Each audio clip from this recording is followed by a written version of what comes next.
అవునేనా ఈ shop fish fry చేసాక ఏమేమి మిక్స్ చేస్తున్నావు దీంట్లోకి వచ్చేసి చికెన్ మసాలా, కొద్దిగా అట్లా కారము, గరం మసాలా, కొద్దిగా లైట్గా ఇట్లా ధనియాల పొడి దీంట్లో కొద్దిగా మిక్స్ చేసుకొని తర్వాత ఉప్పు ఆల్రెడీ ఉప్పు మిక్స్ అయిపోయింది. దీన్ని ఇట్లా నీట్గా ఇచ్చారన్నమాట. అంటే ఇట్లా పట్టించేసి బాగా నీట్గా ఇట్లా పట్టించేసి పక్కన పెట్టేయాలి. అంటే ఇట్లా తర్వాత పౌడర్ కూడా ఉంటుంది.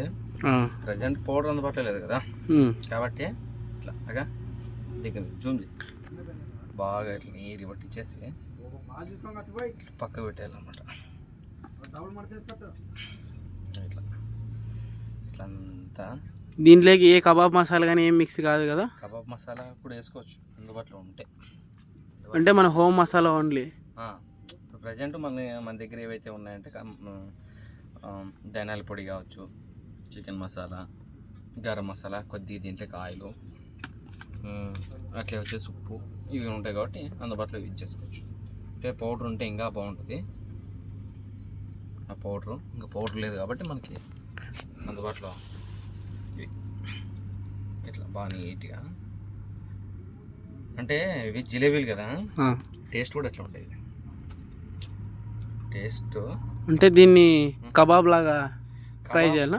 కబాబ్ ఏం లేదు, ఇప్పుడు బౌల్లో నూనె బాగా వేయించి ఇంకంతే. ఇంకా మరి దీన్ని వేరే దాంట్లో మిక్స్ చేసే పని లేదు. ఓన్లీ బౌల్లో బాగా నీట్గా వేయించేస్తే ఒక లెవెల్ ఉంటుంది అంతే. ఇంకా మరి అది ఫిష్, అది క్యాట్ ఫిష్ ఉంటుంది చూడే, అదంత పెద్ద టేస్ట్ కనపడదు.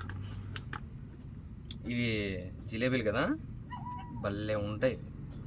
ఇవి బాగా కొద్దిసేపు ఒక 10 బౌల్లో పెట్టేసి రైట్. దీన్ని ఏమన్నా ఒక 5 minutes కానీ 10 minutes కానీ 5-10 minutes బాగా అట్లా మొత్తం మసాలా అంతా పట్టించేసి పెట్టేస్తే కొద్దిగా బౌల్లో నూనె బాగా వేగేంత వరకు ఆల్మోస్ట్ ఇది పెట్టేసిన తర్వాత పొయ్యి ముట్టించేసుకొని, ఓకేనా? ఆమ్రేజ్కి మెయిన్ అంటున్నాలే. ఇప్పుడు బౌల్లో నూనె వేసుకున్న తర్వాత అది వేగే టైం కల్లా ఇది ఆల్మోస్ట్ సరిపోతుంది అనమాట. అంటే ఇది బాగా కొద్దిగా గ్యాప్ ఇస్తాం కదా, ఒక 5-10 minutes, ఇంకా మోస్ట్లీ సరిపోవచ్చు.